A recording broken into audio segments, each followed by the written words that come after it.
Thank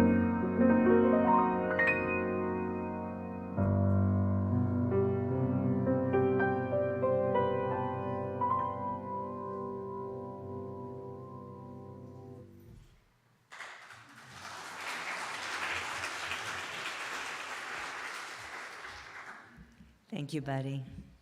Good morning, and welcome to the Unitarian Universalist Church of the South Hills, also known as Sunnyhill. It is so nice to see so many of you here this morning, and a warm welcome to those of you who are hanging out in your jammies, having coffee, and joining us from that venue. We're most grateful that you are here as well. Our mission here at Sunnyhill is to create a more just and compassionate community within and beyond our walls. My name is Jo Hennessy, and I serve as a worship associate to this congregation. And if you are a newcomer or a visitor, please make sure you go online, not now, later, to sunnyhill.org and click on the button that says New to Sunnyhill. You'll receive more information about our congregation, and you'll be able to sign up for our weekly newsletter called The Beat, which comes out on Wednesdays and gives you lots of information about what is going on in our very busy, vibrant congregation. Today's service is called Wisdom of Trees and is being brought to you by our guest minister, Reverend Stephanie Gannon. And I am delighted to say she is actually here behind me this morning. Some of you will understand why I'm very delighted about that, other than the fact, of course, it is so wonderful to have a visitor amongst us. Reverend Gannon writes, especially during the pandemic, I have found myself reading more about trees and relating to them more deeply. What do trees have to teach us about community and how to live in healthy relationship with one another? This service will be an exploration of trees' quiet wisdom. And how lucky we are that as we listen to the words during this next hour, being fully present here, our eyes can take in the beauty of our trees that surround us. Reverend Stephanie is an affiliated community minister at First Unitarian Church of Pittsburgh and currently serves as a full-time clinical staff chaplain at VA Pittsburgh Healthcare System in Oakland. She is a 2015 graduate of the Union Theological Seminary in New York City and served for 3 years as the minister of East Suburban UU Church in Marysville. Reverend Stephanie is an avid permacultural gardener and longtime yoga practitioner, and she and her husband, Rob, live in Highland Park. So we're even more grateful that she drove across a bridge to get here.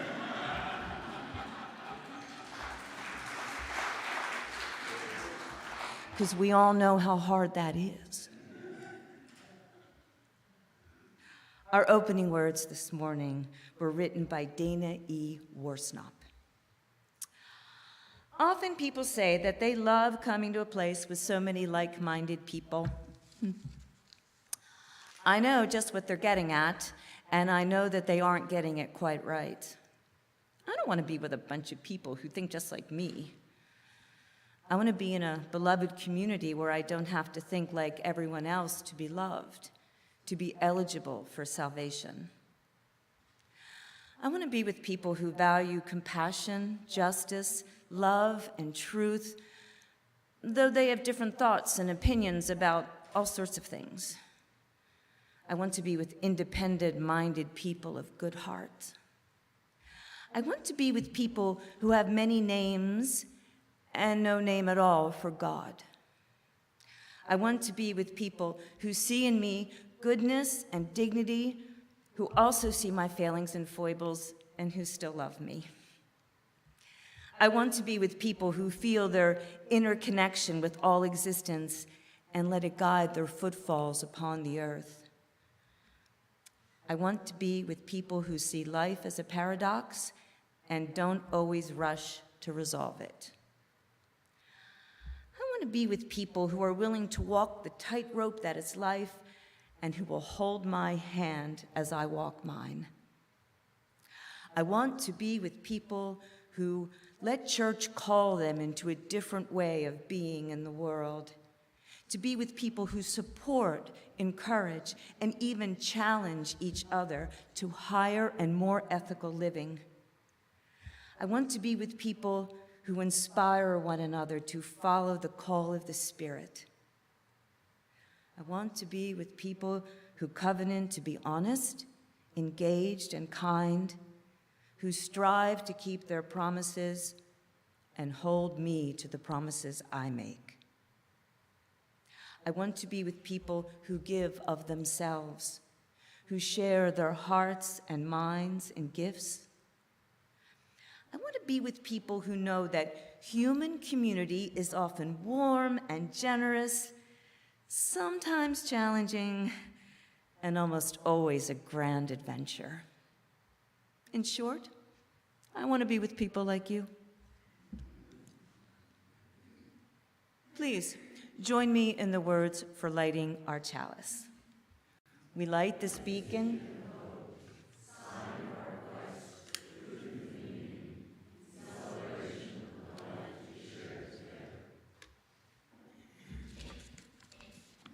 Good morning. I wanted to say a few brief words about hymnals before we start. Yeah, for those of you who are giggling. For some are thinking like, yes, we need to talk about hymnals. And others are going to think, what are you talking about? And both are fine. I wanted to let you know that hymnals are and have always been available to you in the cabinet out in the foyer and the fellowship hall. However, it's not terribly obvious, so we're trying to make an effort to make them a little more available and more obvious. I think this morning they're on a table, and we're going to keep working on that. The reason that we don't put out hymnals like we used to are multiple reasons beyond the pandemic, but also hymnals are static and our words are ever changing. You might not notice this, but we changed some of the words in our hymn because of gendered language or other problematic things that we need to change. So because we make some changes, we haven't always heavily relied on the hymnals. But I'm listening, and I know that some people love to have a hymnal in their hand, and I join you in that. So please know the hymnals are always available, and we'll make them more obvious when you come in. I'm also putting up in the announcements the number of the hymns that we'll be singing so that you can find them and mark them in your hymnal if you're a nerd like me. And now I join you to rise, embody your spirit, and join us in singing our opening hymn, number 66 in the Living Tradition, if you got it. When the summer sun is shining.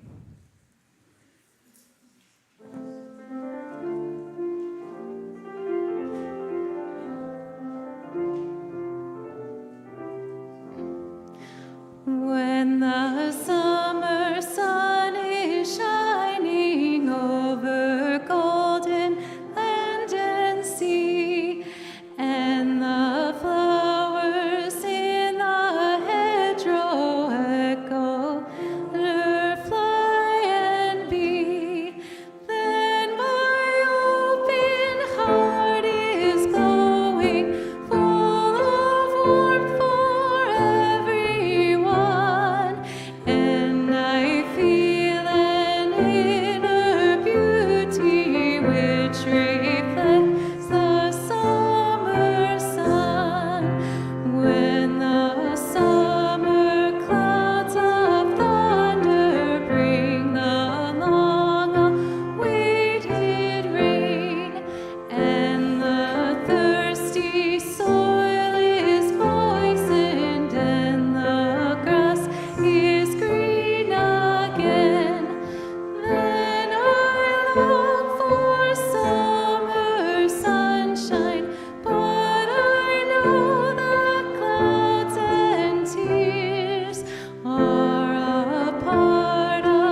be seated.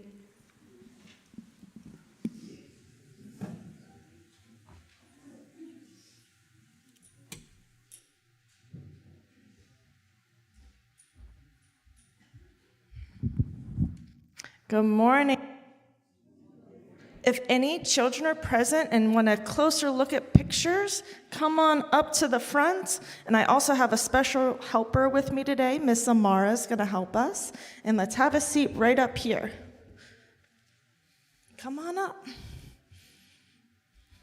And Amara's going to sit here and show pictures, and I will read. And I get to sit with you all today. Come on up. All right, so our story today is called Be a Tree, and it was written by Maria Gianfieri, and it was illustrated by Felicity Sala. I don't always say, like, go buy the book, but for this one, really, go buy the book. It's a really good book. Okay. Be a tree. Stand tall. Stretch your branches to the sun. Let your roots curl, coil in the soil to ground you. Your spine is a trunk, giving you shape, holding your crown, channeling your food. Your skin is bark, dead on the outside, protecting what's within. Beneath your bark are layers, such as sapwood, carrying nutrients to help you grow bigger and taller. And heartwood, strong as bone, to support you. In your heart center is your pith, keeper of nutrients when you were a sapling. High above, your crown may be round, weeping, pyramidal broad. Let it spread, shine overhead, collecting sun, filtering dust, shading your roots on hot days. Wave your leaves in the wind, breathe in air, drink in sun, let them fuel you and the world. See yourself, branches and leaves above, roots below, trunk in between. You are a tree. And now, look around you. You are not alone. You are one of the many trees. Our roots twine with fungi, joining all trees in the forest together. We talk, share food, store water, divide resources, alert each other to danger. A wood-wide world of information. We purify the air, we anchor the soil, preventing erosion. Our dome of joined crowns swings and straightens, slowing high winds.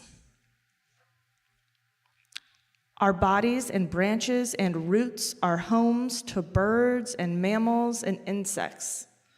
We sustain ecosystems. It's a double page. Immigrant trees, away from their native habitats, are vulnerable. But together, a forest of trees is strong. Mother trees nurse young trees. Old trees shade new trees.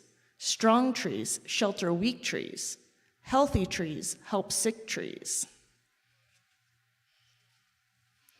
A family, a community, a country, a cosmos. There is enough for all. So, be a tree, for together we are a forest. The end. And with that, we're going to go to Ari downstairs with Miss Amara. Buddy, would you help us sing the kiddos out?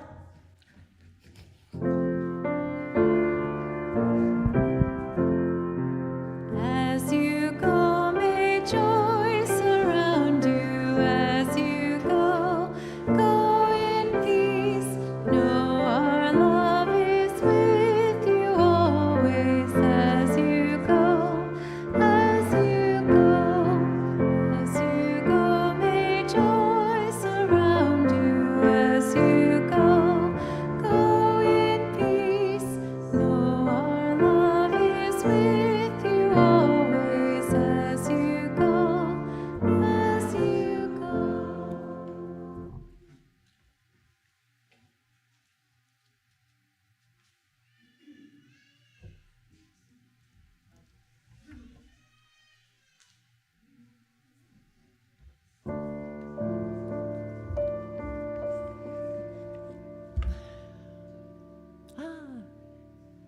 Sorry, I'll be back.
Good morning. Let's see. My name is Judy Spiegel.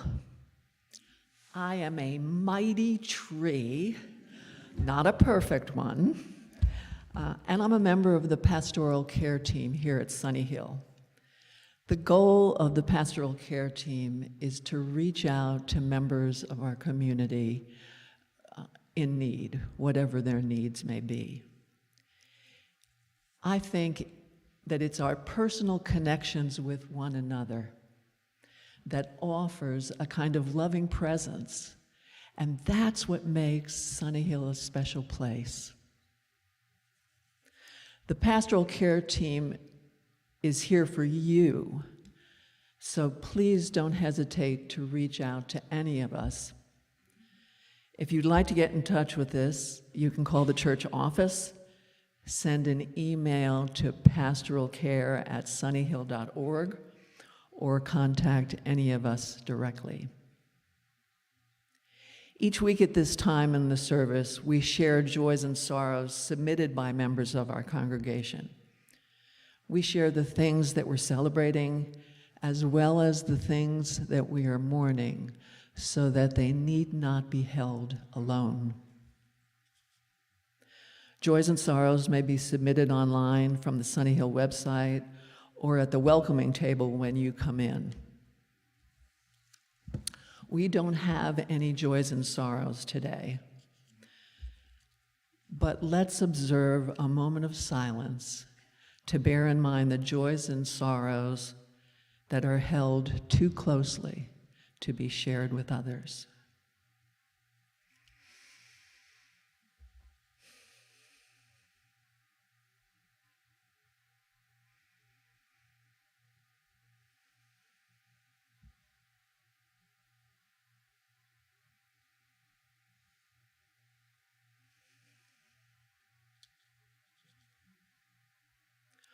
All that we have carried through the seasons of our lives has brought us here to this place made sacred by our coming together.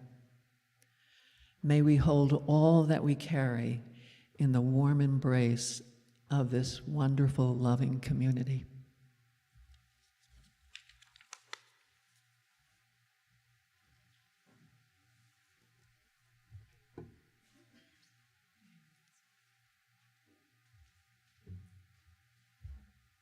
Thank you, Judy. Good morning, everyone. It's good to be with you. I spend most of my working days in a hospital with very sick people, and I miss congregational life. So it's good to be in a congregation this morning. And thank you all for joining us. Please join me now in the spirit of prayer and meditation. I invite you to take a comfortable seat, placing both feet on the floor and sitting up in a relaxed, upright posture. Let's take 3 deep breaths together, inhaling through your nose and exhaling out the mouth. So, won't you join me? And then exhale. You can even make an audible sigh. Let it all go. And one more deep breath like that, inhaling through your nose and exhaling out the mouth.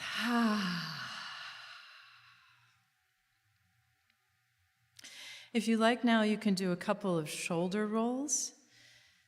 This to kind of loosen up your neck and shoulders. We hold so much tension in our upper bodies, especially those of us who sit at computers a lot and or look down at our phones, which is most of us. So just kind of, this is a time to just notice what's going on in your body and just sort of loosen up. So if you also want to shake out your hands, your arms, just sort of let it go. Good. So just slowly coming into our bodies and becoming more present. I invite you now to close your eyes if this feels comfortable, and begin to press down through your feet to feel your connection to earth. A little like our story this morning. Imagine there are roots spreading out from the soles of your feet, deep roots that receive water and other nutrients from the soil. Feel here the support and the nourishment of earth. Now imagine that your spine is like the trunk of a mature tree, strong yet flexible, resilient through every type of weather and season.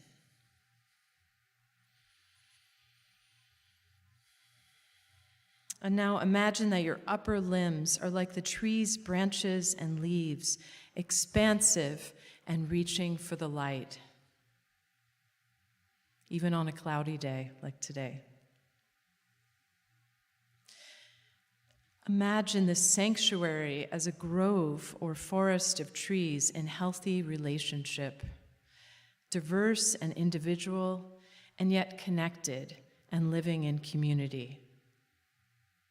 Feel the breath of life move through you, as well as the support of other trees surrounding you and wanting you to thrive. No matter what you are bringing to worship today, feel that you are held in this community of shared values and love and care. Take in the nourishment of this community. Feel yourself supported and loved. And now let's take 3 more slow, deep breaths, feeling your roots, your trunk, your branches, and the life force inside and which moves among us.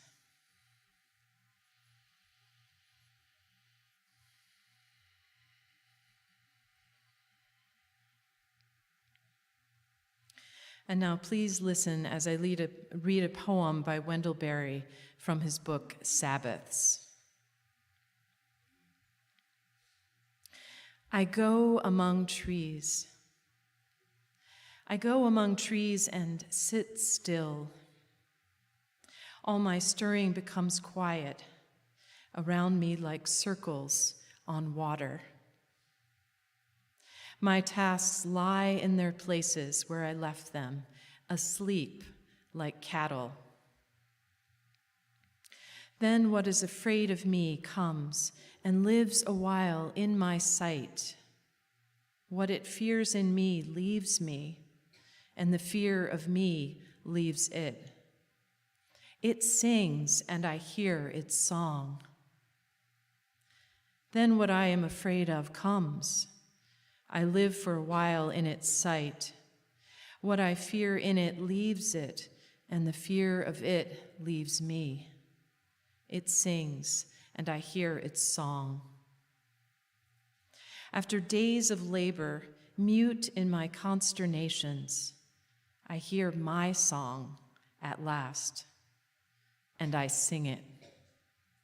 As we sing, the day turns, the trees move.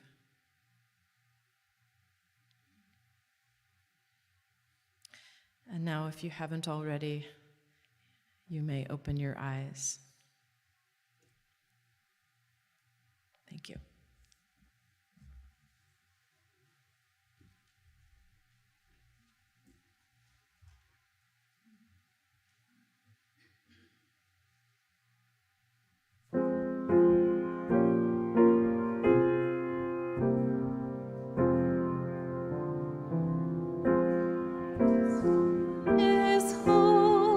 Stillness, let the stillness carry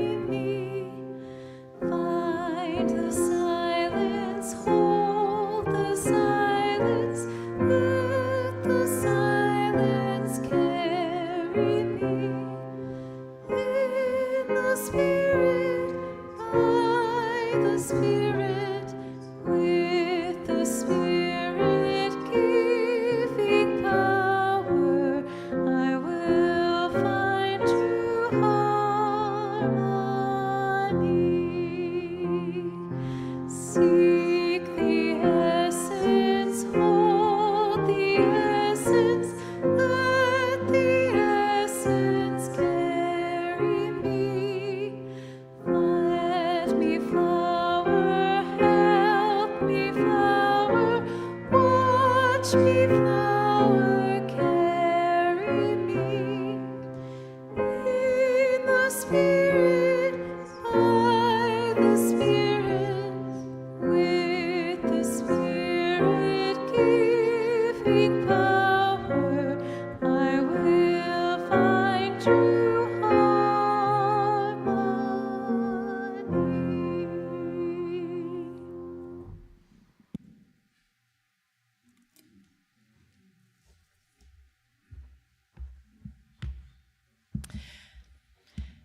Wendell Berry's poem begins, I go among the trees and sit still. What is it then that trees have to teach us? Not so much about their biology or their role in different ecosystems, but spiritually. What is the spiritual wisdom of trees? That's the question I've been pondering since the beginning of the COVID-19 pandemic. I'm not speaking today as a botanist or any kind of scientist, and I'm hoping that those scientists in the congregation can bear with this minister as she directs her spirituality toward natural history. I wish to share with you this morning some salient ways that trees make us human, and how trees have come to mean so much to me, as I know they do to many of you. Let's begin by reflecting for a moment on the religious symbolism of trees. From the wooden cross that Jesus died on to the tree of life symbol found in many of the world's religions, to the story of Buddha's enlightenment under the Bodhi tree, to the importance of trees and a culture of reciprocity and gratitude for Mother Earth in indigenous spiritualities. Trees are everywhere in religion and spiritual traditions. In Jungian depth psychology, trees can symbolize changes or breakthroughs.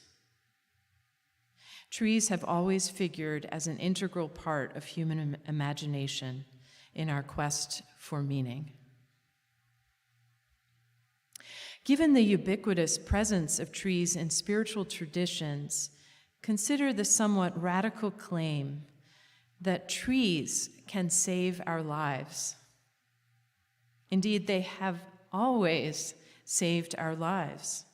I'm not just thinking about their traditional uses, like providing us with lumber for our homes or our churches, like this one. What a beautiful pulpit. Reverend Jim told me a little bit about the history of this piece and this wood.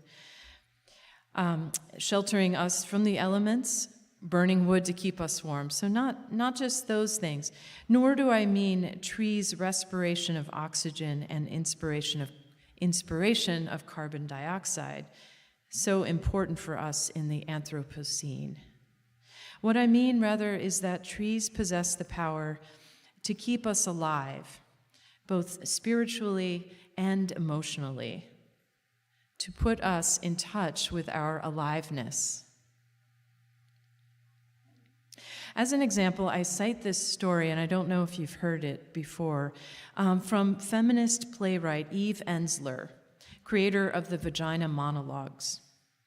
In her 2014 memoir about her journey with uterine cancer in the body of the world, Ensler describes her move from rural Vermont to the big city, and in the process, her alienation from nature and her own body. In the city, she writes, I became a stranger to myself and to the rhythms of the earth. But years later, during her struggles with cancer, Ensler had a deeply spiritual encounter with a tree outside her hospital room window. What I hadn't anticipated was the tree. I was too weak to think or write or call or even watch a movie. All I could do was stare at the tree, which was the only thing in my view. At first, it annoyed me, and I thought I would go mad from boredom. But after the first days and many hours, I began to see the tree. On Tuesday, I meditated on bark. On Friday, the green leaves shimmering in late afternoon light. For hours, I lost myself, my body, my being dissolving into tree. Ensler's mystical experience of oneness with the tree caused her to reflect on the meaning of life and how Americans often place value on objects purely in a transactional sense, rather than valuing people and things for their inherent worth and beauty. They tend to love conditionally rather than unconditionally. She writes, "So to actually lie in my hospital bed and see tree, enter the tree, to find the green life inherent in tree, this was the awakening. Each morning I opened my eyes. I could not wait to focus on tree. I would let the tree take me. Each day it was different, based on the light or wind or rain. The tree was a tonic and a cure, a guru and a teaching." Through her love and attention, the tree puts Ensler back in touch with her body, the trauma lodged there, and her emotional and spiritual pain. It teaches her to reconnect with herself in a deep way and reminds her of her past relationships with trees that she had somehow lost in her prolonged split from nature. She writes, "This tree outside my room brought back other trees. Trees I had seen without seeing, had loved without loving. The weeping willow at the bottom of my driveway in Scarsdale, madly shedding in the fall, making a shimmering bed of soft white lime leaves. The majestic pine trees in Croatia by the sea, filled with vociferous cicadas in late summer. The single tree in the middle of the Mara in Kenya.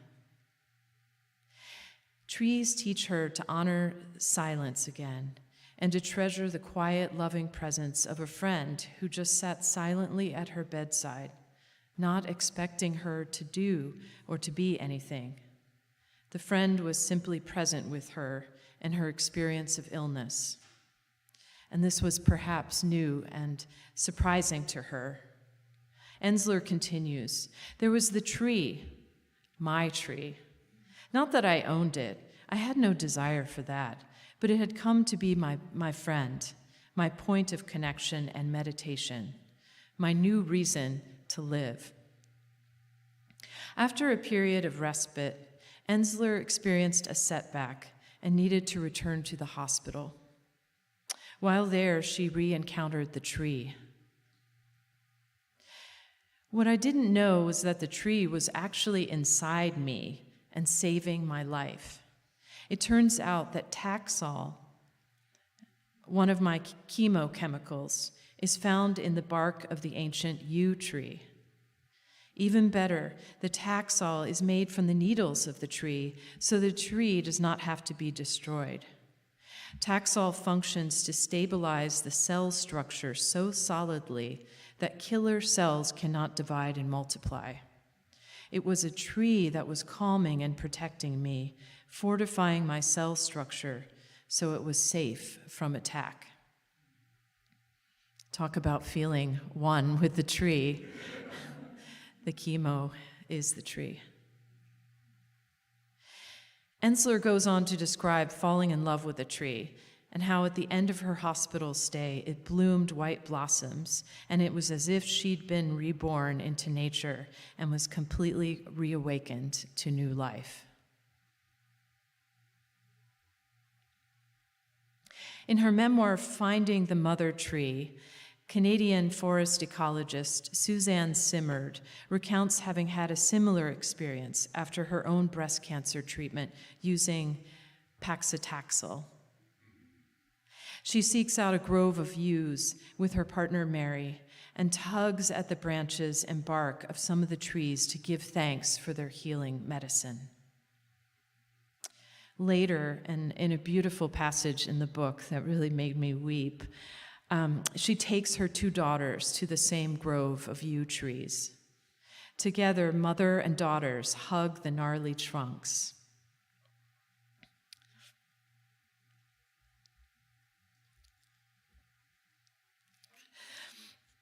And then Simard asked the trees to look after her daughters, all of her daughters, as they did her. In return, she promised to protect them, ask questions of them, seek treasure still unknown. I'm sorry if I'm crying. I was thinking of all the people that I've worked with and who've dealt with cancer and been through this journey, and just what it means to just have a respite and realize you're alive, at least for now.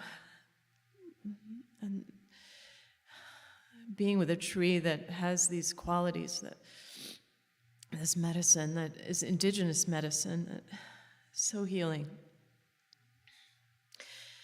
The trees remind Simard of the importance of community and the healing across species and generations. I apologize for crying. It's just something I do. It's just part of my ministry, for better or for worse. So now I ask you, how have trees saved you? What has your relationship to trees been like over the years? Has it been unconscious or even hostile at times, as Ensler variously describes hers? Was it more of a utilitarian sort of thing? Like, I need this, I need this beautiful pulpit, I need this chair, I need wood to burn for my fire tonight? In what ways have trees been markers of both loss and new life for you? And I'll tell you a little bit about my own story. Trees have helped to save my own life. They've given me solace and been trusted companions, especially during times of heartbreak and loneliness. I think back to my junior year abroad, many years ago, when I was a junior in college at Oxford University, when I was just starting to heal from a 4-year struggle with bulimia. That year, I walked and I walked daily through the beautiful gardens and paths of the university park system, as if obsessed with nature. And this was all very unconscious. I didn't know what I was doing. I was obsessed with nature and the nourishment it could give me. Tellingly, this was all so odd. The photo album I brought back to the US from my junior year abroad only had trees in it. It didn't have any images of people. So my parents were wondering what happened. So nature somehow helped me turn away from my destructive impulses, and it helped me turn back towards life. Similar to Ensler, I discovered that the stillness of trees helped me to move through some of my own emotional and psychological pain that had long been stuck. Fast forward about a decade later, when I was grieving the sudden death of my father from pancreatic cancer. I was living in New England at the time, and regular forest walks helped me to begin the process of grieving. I remember especially the poignancy of the returning spring in the year following his death. I had just discovered both yoga and this thing called Unitarian Universalism for the first time. Both of these things gave me an intense experience of new life and hope. But like Ensler, I had to overcome my initial resistance and learn to trust them, attend to them, love them. I had to be willing to open my heart and body to the healing that was awaiting me. Needless to say, it was a gradual process, but the woods near my apartment in Amherst guided me on the way. They were the path forward. During several months of the lockdown we found ourselves under in 2020, I began a daily conversation with a glorious ginkgo tree in Highland Park near where I live. This tree, it has to be over 100 years old. She has a trunk that's probably 10 feet or so in diameter. There's no way I need several people to help me hug her. My daily visits were part of a homework assignment for the Spiral Journey course I took that year to become a facilitator of Buddhist teacher Jo Hennessy's eco-spiritual project called The Work That Reconnects. And I don't know how many of you have heard about The Work That Reconnects, but it's a spiral journey, a 4-part journey, and it involves a lot of rituals, and it's a way of reconnecting to nature and helping us to do the work that needs to be done regarding climate change and eco-justice. So as part of our homework, we were to seek out sit spots where we could immerse ourselves in nature. I found the daily spiritual practice of sitting under the ginkgo very, very grounding and healing during the months of uncertainty that often left me feeling anxious and isolated. Jesuit theologian Belden Lane, too, described having numerous spiritual encounters with a tree in his book, The Great Conversation, and I recommend that book if you're interested. Every day, Lane visited a cottonwood tree in the park across the street from his house in St. Louis. He sat at the feet of this elder tree with its huge scar caused by lightning, and he senses its passionate insistence on life. The Missouri cottonwood became his spirit guide, even late in life. He calls this tree grandfather, and he even, although he is 70 years old, he learned to climb to the top of the tree, and he climbed, he's 70, he climbed to the top of this tree, 90 feet in the air, and he slept in a hammock up there to just experience the canopy of the tree. There he discovered companionship, true companionship. Indeed, trees teach us about companionship. And science is also, just as our story, our children's story this morning told us, it's also revealing how they themselves, trees themselves, are social beings. In other words, trees exemplify our 7th UU principle, the interconnected web. German forester Peter Wohlleben, and maybe you've heard of his book, The Hidden Life of Trees, in that book he talks a lot about this phenomenon. Some of you may be familiar with it. Interestingly, Wohlleben, just like Suzanne Simard, underwent a conversion from working for years for the timber industry and helping them scout forests to cut down, to becoming a passionate advocate for reforestation and sustainable forestry practices.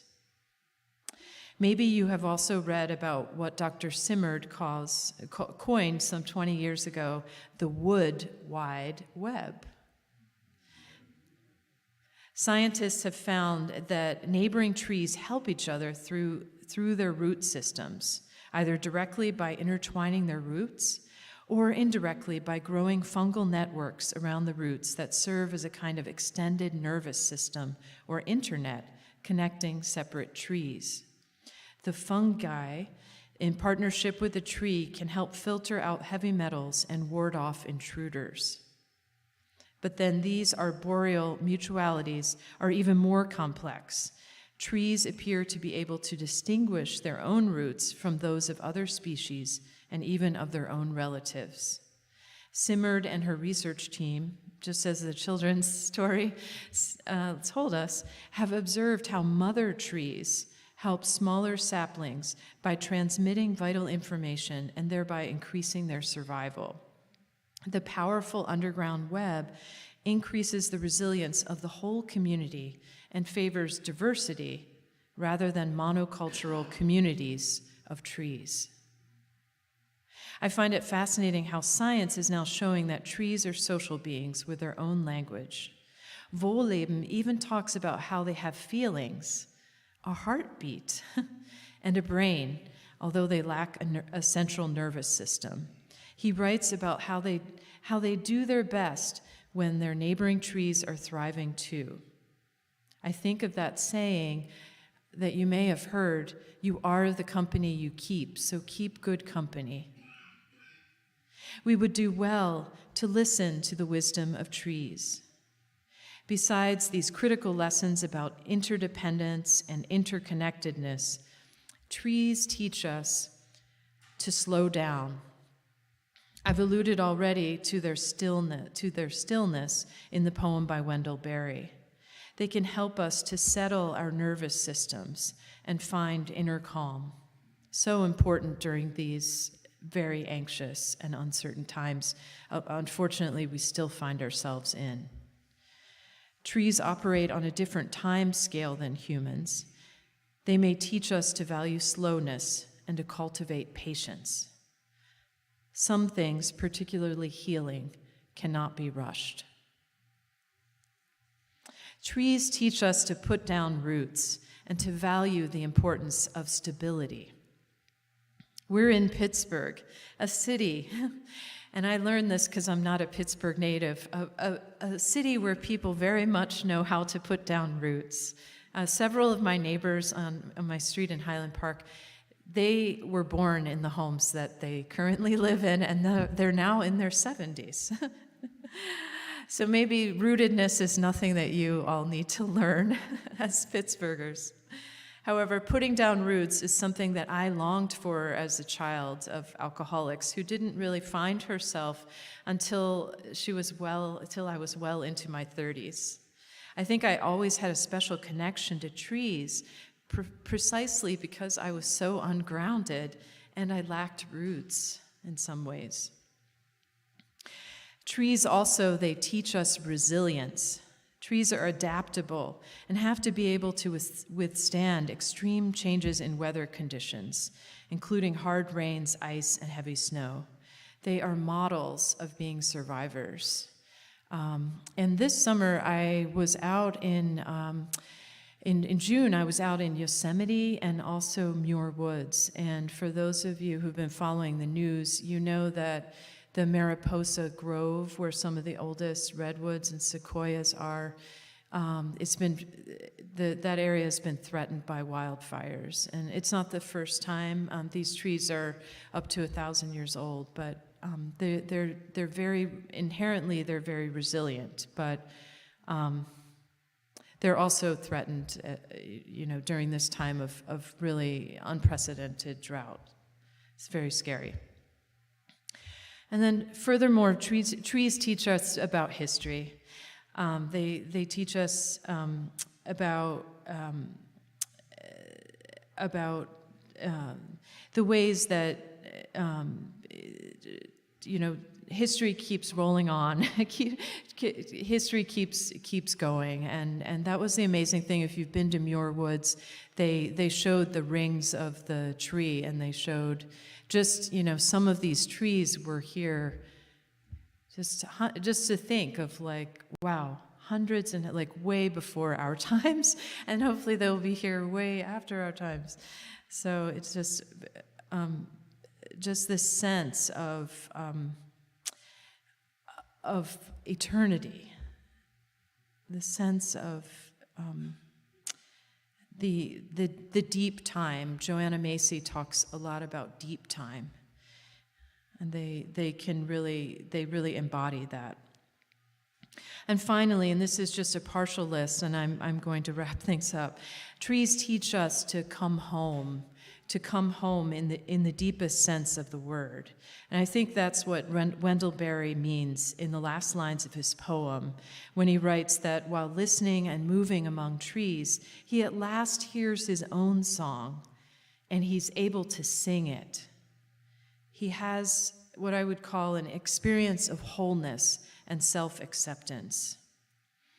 And that is what I most wish for you all this morning, for you as you go go forth is that your encounters with trees may lead you to greater healing and to true contentment, to come home in the deepest sense of the word. So in these waning weeks of summer, I encourage you to go among trees and thereby to go home to your truest self.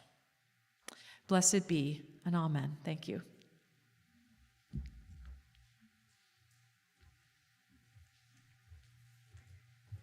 Rise and body your spirit to sing our closing hymn. If you have a hymnal, it's number 21, For the Beauty of the Earth. But this is one that you'll notice we've changed some gendered language, and we're not following the rhythm.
It is time for our morning offering. We don't have a designated offering this morning, so our collection will benefit Sunnyhill and will defray our operating expenses. And if you would like to make a gift this morning, you can do so via our online giving system by going to sunnyhill.org and click on the button that says online giving, and then just follow the instructions.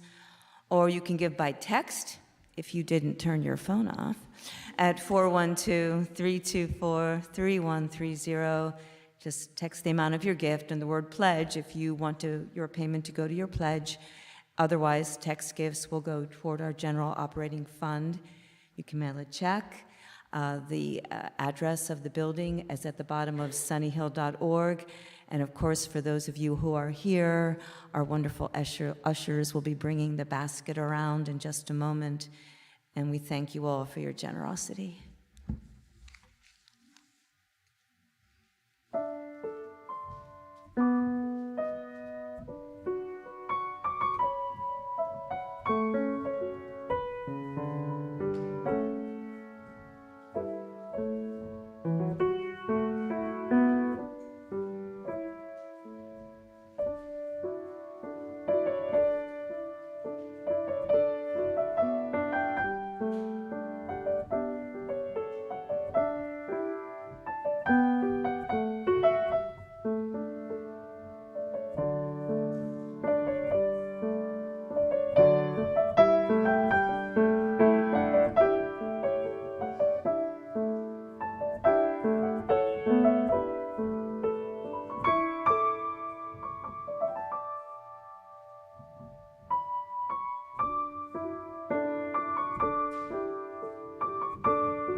Please join me in the words for extinguishing our chalice. We extinguish this flame, but not the light of truth. These we carry in our hearts until we are together again. Before I share the closing words, I just want to extend a thank you to Reverend Stephanie for crossing that bridge this morning.